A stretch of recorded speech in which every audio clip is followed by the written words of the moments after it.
Es de nuestro hermano Marino Pascual. ¿Qué pregunta? Él pregunta: ¿qué hay con la esclavitud de la Biblia en Éxodo 21:2 al 6? Sin comprar es siervo hebreo, 6 años servirá, mas el 7º saldrá libre de balde. Si entró solo, solo saldrá. Si tenía mujer, saldrá él y su mujer con él. Si su amo le hubiere dado mujer, y ella le diere hijos o hijas, la mujer y sus hijos serán de su amo, y él saldrá solo. Y si el siervo dijere: yo amo a mi señor, a mi mujer y a mis hijos, no saldré libre. Entonces su amo lo llevará ante los jueces y le hará estar junto a la puerta o al poste, y su amo le horadará la oreja con lesna, y será su siervo para siempre. Gracias por la respuesta de antemano. Dios le bendiga. Muy bien, la pregunta pudiéramos responderla para ayudar a aquellos hermanos que tienen que confrontar tarde que temprano a los que cuestionan la misericordia de Dios, ya que el tema de la esclavitud es uno de los temas más deshumanizados que pueden existir. Cualquiera que ha leído algo sobre la esclavitud es algo brutal, es algo realmente que te hace cuestionar la moral de una sociedad. Entonces, encontrar la esclavitud en la Biblia dentro de una enseñanza de un Dios que es misericordioso puede generar preguntas: ¿por qué este Dios que es misericordioso con el que sufre no instituyó la libertad o no rompió con ese yugo de la esclavitud? ¿Por qué, por el contrario, al establecer reglas de cómo tratar a los esclavos, cómo manejar su libertad, cómo manejar las cuestiones de su familia, como ese pasaje que habla de la esposa, los hijos, etcétera, por qué Dios no le dio fin a esta situación de la esclavitud definitivamente? Claro, quien se lo cuestiona de esa manera, se lo cuestiona realmente con la intención de demostrar que pues la Biblia no puede ser un libro divino, y mucho menos, si existe Dios, puede ser un Dios de amor, ya que tenemos héroes que pelearon contra la esclavitud. En el caso de Estados Unidos, pues tenemos a Abraham Lincoln; en el caso de México, pues tenemos a Guadalupe Victoria. Entonces, creo que podríamos primero enfocar la respuesta por ese lado de: ¿es posible que Dios pueda mantenerse con ese concepto de ser el Dios de la misericordia y al mismo tiempo permitir que su pueblo tuviera esclavo entre ellos? Ok, voy a responder esto para ayudar a los hermanos que enfrentan este tipo de preguntas, que muchas veces llega a darse en un círculo intelectual, como en el caso de los cristianos universitarios. Para poder entender la esclavitud en la Biblia, forzosamente tenemos que entrar en la historia y ubicar los eventos del tiempo en que el pueblo de Israel recibe la ley, porque esto es parte de la ley mosaica. De hecho, no sé si ahí viene el capítulo, pero el primer pasaje que se habla de esclavitud es en Éxodo 25. Y cuando te ves forzado a estudiar la época y la cultura en que se da este mandamiento, tienes que entrar forzosamente a la historia del inicio de la civilización, lo cual es Mesopotamia. En aquella época es muy difícil, por lo menos yo nunca me he topado con un extracto de la historia donde alguna cultura de aquella época no practicó la esclavitud. Entonces, todas las zonas de lo que es Mesopotamia, todas las ciudades, tenían la esclavitud como algo normal. No era algo que se escandalizara como hoy en día. Hoy en día es lógico que nos escandalizamos por dos razones. La primera, aquí en Occidente, porque es un tema ajeno a nuestra situación. Y la segunda, estamos en el año 2000, 2019, entonces siglo XX y siglo XXI es un tema totalmente ajeno. Sin embargo, en aquella época los esclavos eran parte de un sistema de economía político. La esclavitud se podía dar por tres razones. La esclavitud se podía dar por cuestiones de la guerra, prisioneros que ellos tomaban. La esclavitud se podría dar por cuestiones administrativas, estos serían pagos, deudas, e incluso una persona se podía vender a sí misma como esclava. Y también la esclavitud se podía dar por razones de castigo. Cuando se trataba de castigar a una persona, la esclavitud era un medio de juicio. Eso era lo normal en aquella época. No es algo que podamos responsabilizar solamente a los judíos. Ellos más bien, los judíos, esta nación se forma dentro de esa cultura. El padre de los judíos es Abraham, y Abraham viene de Ur. Ur es una de las ciudades que fueron un pequeño imperio en la Mesopotamia antigua. Cuando empiezas a revisar la situación de las ciudades de aquella época, Abraham trae todas esas costumbres. Por ejemplo, hay una ciudad llamada Akkad, fundada según el libro de Génesis capítulo 10, por ahí por el versículo 9, versículo 10, se menciona la ciudad de Akkad. Akkad tenía un emperador llamado Sargón, y Sargón fue un hombre que logró unificar esas ciudades, porque las ciudades de Mesopotamia funcionaban como ciudades-estado, no eran una organización política exactamente, sino eran ciudades, algo así como los incas, perdón, como los mayas, corrijo, a diferencia de los mexicas, de los aztecas. Ya ves que los mayas también eran ciudades-estados. Y Sargón logra unificar las ciudades. Y bajo esa unificación también se da una unificación de leyes. De ahí nace el Código de Hammurabi. Cuando tú lees el Código de Hammurabi, ahí también se habla sobre la esclavitud.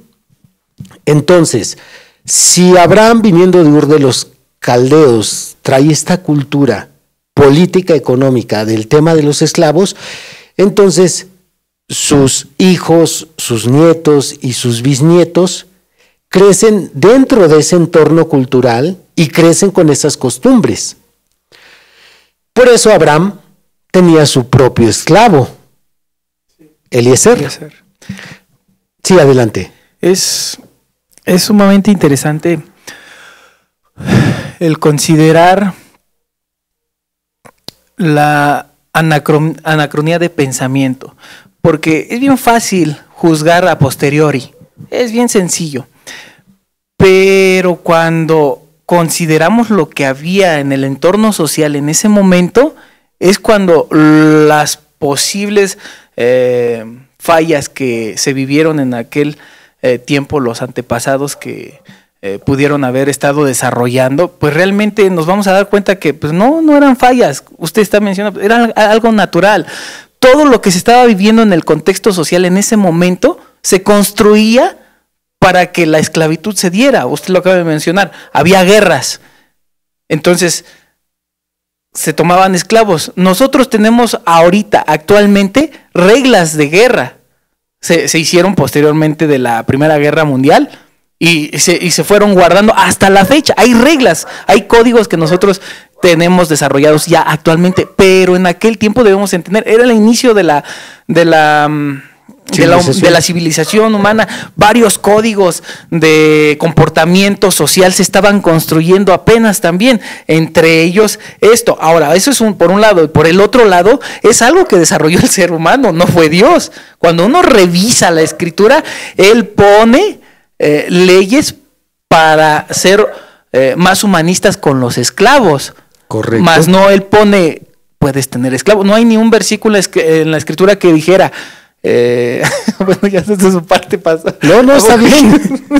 Está bien. No, lo comento rápido. No hay un principio de parte de Dios que diga, puedes tener esclavos. No, sino que, mejor dicho, Dios adecuó sus leyes para que los humanos que tenían esclavos no se pasaran de la raya con ellos.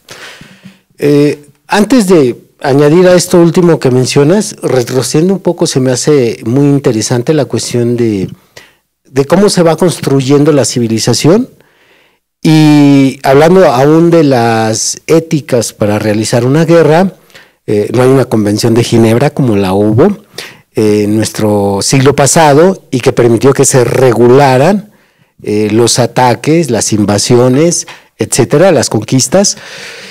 Entonces tenemos que entender que, independientemente del crecimiento y la formación de las civilizaciones, una vez que Dios le da las leyes, ahora sí, continúo lo que tú ya muy bien aportaste.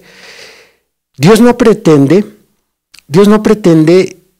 cambiar la moralidad de su pueblo, Israel.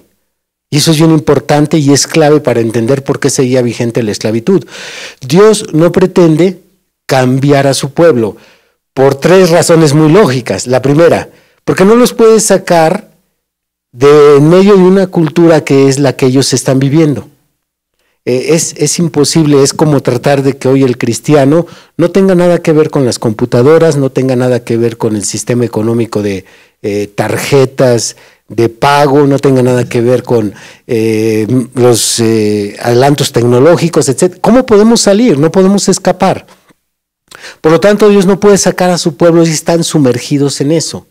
Segundo, como ya se mencionó, es parte de un sistema administrativo económico. Se compra, se vende, se paga. Las situaciones en aquel tiempo, el estilo de vida, no solamente se ganaba la vida por medio de un trabajo que podría ser la agricultura o la ovicultura, sino también la guerra era un medio de ingreso. Y tercero, el ser humano no tenía la capacidad por sí mismo de cambiar. Entonces, la cuestión de tomar un paso de este tamaño, romper con el tema de la esclavitud, era totalmente imposible. Y en los planes de Dios sí había una reforma, pero esa estaba programada hasta un tiempo aproximado de siglo y medio más adelante. Cuando Dios habla en el Antiguo Testamento, por ejemplo, cuando le dice a Jeremías en el capítulo 31 que hará un nuevo pacto con su pueblo y escribirá sus leyes en su mente y las pondrá en su corazón, es porque él sabía que en ese tiempo el hombre no podría lidiar con un tema de abolir la esclavitud. Así que es lo que hace Dios. Dios les da leyes para moderar el trato sobre los esclavos. Cuando tú comparas las instrucciones que Moisés le da al pueblo sobre temas de los esclavos con otras leyes, hay una moderación consideradísima sobre los esclavos. Por ejemplo, en el Código de Hammurabi, ahí se menciona, como ya lo mencioné, es un conjunto de códigos, de leyes, no es exclusivo, sino es un conjunto. Aunque Hammurabi era el rey de Babilonia, desde Sargón se consolidaron estas ciudades-estados. Después aparece el Código de Hammurabi y ahí se menciona que los esclavos, para poder ser identificados por su dueño, eran marcados con el nombre de su dueño, con un metal caliente en la mano, igual como actualmente se marca una res. Exacto. O un caballo. Así marcaban a los esclavos. Si alguien causaba algún daño, golpeaba, lesionaba seriamente al esclavo, el dueño era quien era compensado por el daño recibido. Entonces, había demasiada deshumanización hacia los esclavos. Cuando se da la ley mosaica, entonces se modera todo eso. Pero no es posible erradicarla. Estaba en el plan de Dios erradicarla más adelante por las tres razones que acabo ya de mencionar, que hubiera sido imposible. Usted acaba de mencionar, para nosotros es ajeno el tema, porque pues realmente en Occidente no se acostumbra o se acostumbró.